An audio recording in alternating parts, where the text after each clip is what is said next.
Horas Balige Academy. Ya, kali ini kita akan berbicara tentang kebohongan yang terus diulangi oleh Pak Roy Suryo dan Bu Tipa ini. Padahal keduanya ya sudah menjelang lanjut usia atau usia lansia ya, lanjut usia yang mendekati 60 tahun. Mereka berusia, Pak Roy Suryo ini kalau nggak salah 58 tahun dan Bu Tipa ini 56 atau 57 tahun ya. Mendekati lanjut usia tapi berbohong, menipu publik terus ya. Seolah-olah kebohongan itu terpampang di depan publik dan mereka tidak peduli ya. Mereka terus menipu publik dengan ya menurut saya yang sangat memalukan. Pertama kita bahas dulu ya Roy Suryo ini. Kemarin di dalam prapit ketiganya ia mengatakan bahwa keuntungan monetisasi dari YouTube berhari katanya 3 juta rupiah. Dan itu diajukan secara gamblang ya, penipuan kebohongan itu kepada publik, bahkan kepada hakim. Bayangkan kalau 3 juta rupiah itu mungkin sehari ya membutuhkan 300.000 views kurang lebih. Sementara kalau kita lihat di kanal YouTube-nya itu paling 3.000, 2.000, 5.000, 10.000, paling banter 2.000, 20.000 views. Ya, paling pendapatan seharinya maksimum 200.000 rupiah. Ya, katanya bisa 3 juta sehari. Kok bisa 3 juta rupiah diajukan kepada hakim kerugiannya dia? Ini kan penipuan, kebohongan kepada publik seolah-olah cuma dia satu-satunya YouTuber di Indonesia ini. Ya. Kalau dengan views hanya maksimum 20.000, itu kan paling banter 200.000 rupiah sehari. Saya saja satu bulan cuma 2 jutaan rupiah dari kanal YouTube. Satu bulan itu. Ya, satu bulan. Untuk saya, di kanal saya Baliga Academy. Jadi itulah penipuan Roy Suryo ini ya. Penipuan itu disajikan kepada hakim. Hakim pra-peradilan itu. Inilah nggak tahu malu, nggak tahu sudah lanjut usia ya, menjelang lanjut usia, tapi tetap saja menipu adalah pekerjaan dia sehari-hari. Belum lagi dia bilang pendapatan dari undangan-undangan, ya saya kira undangan podcast dan televisi. Ya, berapa katanya? Ya, berapa rupiah? Ya, anggap aja kalau acara dialog itu 700 sampai 750.000 sekali tampil. Ya, kalau di semacam rakyat bersuara, ya 1,5 juta. Ya, apa bisa dia tampil berapa kali dia? Anggap aja 2 sampai 3 kali ya, 2 juta sehari. Ya, tapi ya itulah seperti yang saya bilang. Ya, pendapatan Roy Suryo penghasilannya ya hanya dari situ. Dari podcast 500.000, televisi 700 sampai 1,5 juta rupiah. Masa itu aja dihitung ya? Bingung saya. Ya, itu saja diperadilankan. Keterlaluan kau Roy Suryo. Ya, betapa kau sangat bergantung pada pendapatan YouTube dan pendapatan podcast dan televisi. Ya, harusnya hal itu memalukan. Karena itu bukan penghasilan. Ya, apalagi penghasilan tetap. Ya itu ya semacam bonus-bonus saja lah. Ya, yang tidak kita anggap itu sebagai penghasilan. Ya, apa pekerjaan tetapmu, Roy Suryo? Konsultan. Konsultan apa? Oke, yang kedua untuk Pro Suryo ini ya, eh, apa dia bilang, Rismon pembohong waktu di Rakyat Bersuara kemarin. Dia bilang dia akan berikan itu ya bahan saya. Ya ada beberapa poin yang perlu saya komentari di sini ya. Pertama, ngapain lah kau ngemis-ngemis bahan kajian saya coba? Hah? Ngapain? Kau katanya pakar telematika. Ya, kaji aja hasil kajianmu itu secara telematika. Ya, ngapain kau ngemis-ngemis file kajian saya, penelitian saya yang saya sajikan di Rakyat Bersuara kepada Aiman atau timnya? Ya, ngapain? Kau kan pakar. Ngapain kau mengemis-ngemis? Ya, saya nggak kasih karena kau ya nggak paham itu. Paling kau pakai lagi nanti topi miring. Ya, nanti berantakan lagi analisanya, menuduh lagi si topi miring itu. Ya, dikatakan saya mengedit, untung aja nggak saya laporkan itu. Itu fatal itu, si topi miring itu. Ya, kalian pakailah nanti untuk konten itu. Kalau saya laporkan, mana kalian bertanggung jawab? Si topi miring nanti jadi tersangka. Ya, ngapain kau ngemis-ngemis? Ya kan? Ngapain kau ngemis-ngemis? Ya, poin yang kedua. Kalau kau mau minta, mintanya sama saya. Ya, mintanya sama saya, bukan kepada iNews, Rakyat Bersuara. Ya, mintanya langsung kepada saya. Setidaknya lewat pengacara saya, Bang Jahmada Girsang. Minta. Begitu loh. Kalau kau perlu. Itu. Minta kepada yang berhak. Ya, gitu aja kau. Ya, sudah ngemis. Mana kajianmu tentang ELA itu, error level analysis? Bisa nggak kau sajikan itu secara ilmiah? Bukan mengarang-ngarang cerita. Ini kan kelihatan. Kalau punya Pak Jokowi nggak kelihatan. Itu kan tuh kayak tukang jual obat di apa itu, di pojok oras center. Itu ya ngarang cerita karena kau nggak tahu konsepnya, matematikanya nggak paham, apalagi saya bilang programmingnya nggak paham apa-apa. Itu loh. Ya. Jadi ya teruskanlah kau menipu. Sudah nggak ada lagi obatmu.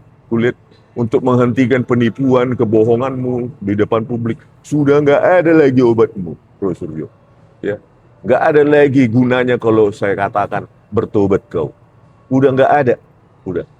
Udah nggak tahu malu, mengemis lagi, dibilang lagi saya berbohong. Kau minta dari saya langsung karena itu kajian saya. Tahu nggak kau? Hak atas kekayaan intelektual. Karena itu bagian kajian, itu bagian dari buku saya yang terbaru. Monografi, otentikasi, ijazah Joko Widodo, sebuah kajian forensik digital. Itu dari situ saya ambil. Dari tulisan saya, dan itu sudah didaftarkan dalam Haki. Dan beri ISBN. Gitu. Ya.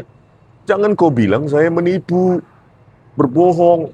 Kau yang nggak tahu malu, mengemis.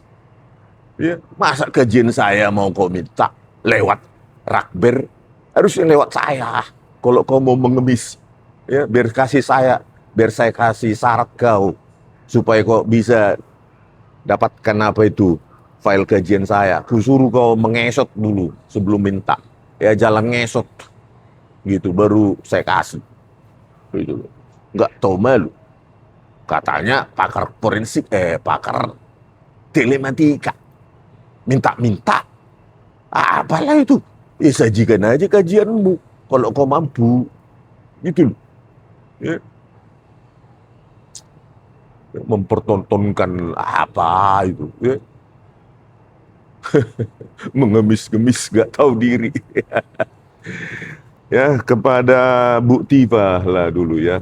Makin hari-hari ini semakin fatal, terus diulangi. Malulah Bu, ya. Pertama, Anda sudah menipu saya. Ingatkan bagaimana Anda menipu hasil penjualan buku Jokowi short paper. Sampai sekarang nggak terbuka. Nggak tahu malu.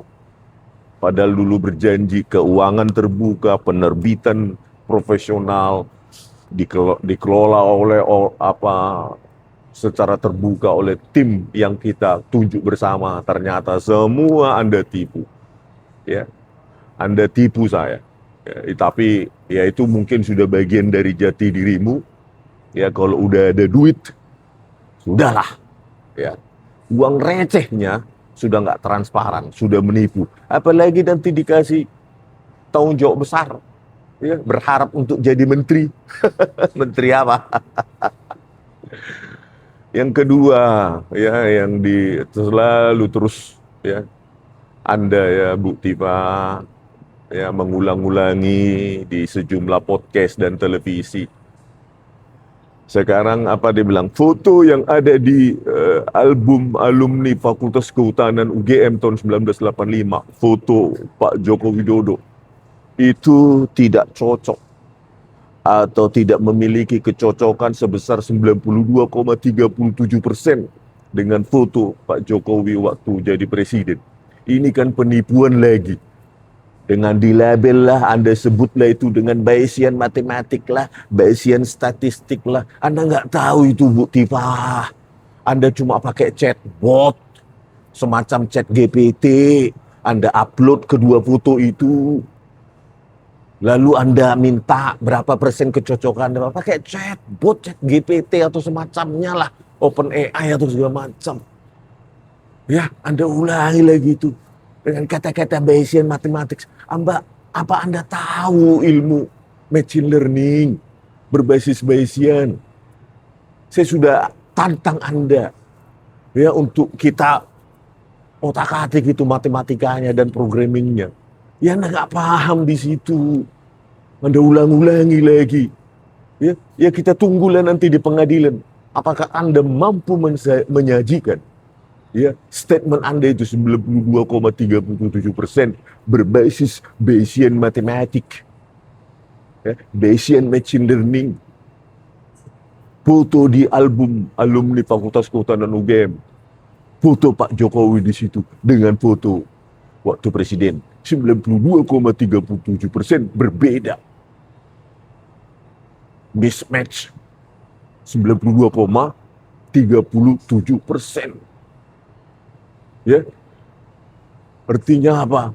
Kecocokannya hanya 8%, 7,63%. Ini kan penipuan publik, ya, membungkusnya seolah-olah saintifik, ilmiah dengan menyebutkan Bayesian matematik. Anda sendiri cuma pakai chatbot semacam chat GPT berbasis apa itu AI.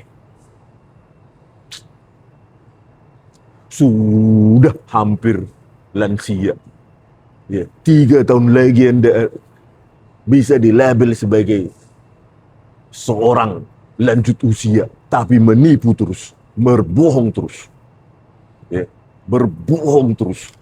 Hentikanlah itu. Ya, 92,37%. Hanya 7,63% cocoknya. Tuhan. Ya udahlah, ya kita lihat aja sidang Anda nanti, ya, dimulai dari tanggal 6 Agustus 2026 nanti. Ya, saya berharap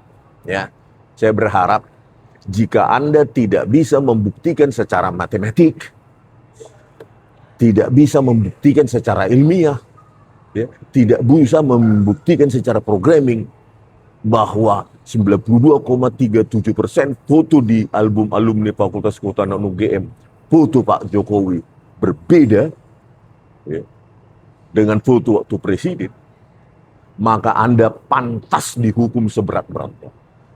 Anda sangat pantas untuk dihukum seberat-beratnya karena Anda telah menipu publik, padahal itu bukan bidangmu. Ya, apakah bidang Anda menguasai machine learning? Ya, dalam mencocokkan dua citra wajah. Bagaimana Anda melakukannya secara digital? Apa Anda bisa? Apa kemampuanmu itu? Apakah bisa Anda mengekstraksi nilai-nilai integer di dalam sebuah citra digital, lalu membandingkannya, memprosesnya menggunakan Bayesian Machine Learning? Atau Anda hanya melihat dengan mata kepala, visual mata saja? Itu kan bukan ilmiah. Tetap saja menipu publik. Anda itu sebentar lagi lansia loh. Ayolah berhenti menipu publik. Itu bukan bidangmu. Dengan selalu mengatakan penelitian, pengkajian saya. Stoplah berbohong. Stop lying. Aduh, ya. Makanya saya bilang, jika Anda tidak bisa membuktikan statement 92,37% berbeda, foto Pak Jokowi di album alumni Fakultas Kehutanan UGM dengan foto pada saat beliau jadi presiden. Jika Anda tidak bisa membuktikannya secara ilmiah, secara matematik di persidangan, maka Anda pantas untuk dihukum seberat-beratnya. Kasihan publik rakyat yang telah Anda tipu selama ini. Kasihan. Ditertawakan Anda oleh ahli artificial intelligence di Indonesia ini. Ahli machine learning, ahli matematika, ahli statistik. Oke pemirsa, ya kita tonton bagaimana ya Bu Tiva ini ya dipermalukan oleh ahli-ahli nanti di persidangan. Sampai jumpa di video kami selanjutnya. Horas.